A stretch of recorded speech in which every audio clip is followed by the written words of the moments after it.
And welcome to the Tower Digital Productions interview here with Mike Stud, the performing act tonight. What's up? I'm Ryan Meyer, and that's Cody McElhaney. So the first question, Mike, you're on the second leg of your Closer tour. How's everything been going so far? It's been crazy, man. It's been good. We since the album came out, we've just been touring nonstop. So we're getting to the end. This is kind of our last phase for the year, you know. So we're excited, but it's been cool. We're out in the Midwest and places where the fan bases aren't necessarily as big, so it kind of feels a little retro.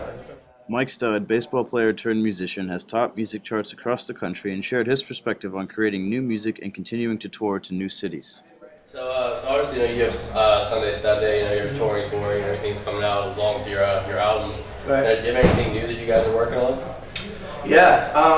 As far as music, the album is something that it's our first time starting to get some radio play. So once you get into that world, things move a bit slower in the sense where they don't want you to keep coming out with too much music when they're trying to cross you over to mainstream stuff like that. And being a pitcher myself here, you know, you had Tommy John surgery on your arm and ended your baseball career. How tough was that, kind of stepping away from the game? But I mean, you did find this, but how tough was that? It's tough, man. I mean, I think there's a lot of people that go through stuff like that. You know what I mean? There's a lot of people, and it doesn't even necessarily need to be sports. Something you love gets taken away. I think a lot of people connect with that side of my story so much that it helps them become even bigger supporters. They feel like they can kind of relate to it.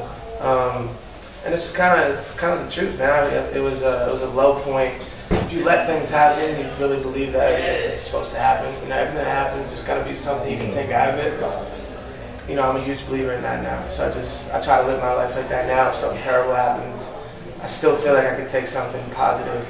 You never know. It could be the next day, or it could be 10 years from now. So I think pretty much just to wrap it up, one more question for you. Obviously, you know, a lot of your music is based off of experiences that you've dealt with on your own. You know, is there any music artists that really influence you the most that kind of help you guide your way to the music you make? Yeah, it's my answers are different than most hip hop artists. I think I didn't grow up listening to.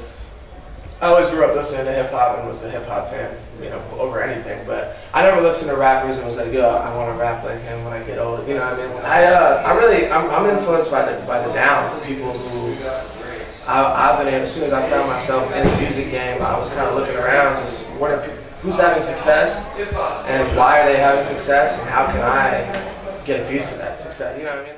After an overall positive reception from the Bethany students, Mike headed off to Cincinnati to perform the final legs of his tour and hopefully return to the studio to create new music for his fans. Finishes up here for the Tower Digital Productions featured Stomp. Mike, thanks. Good luck with the show, man. Thanks a lot.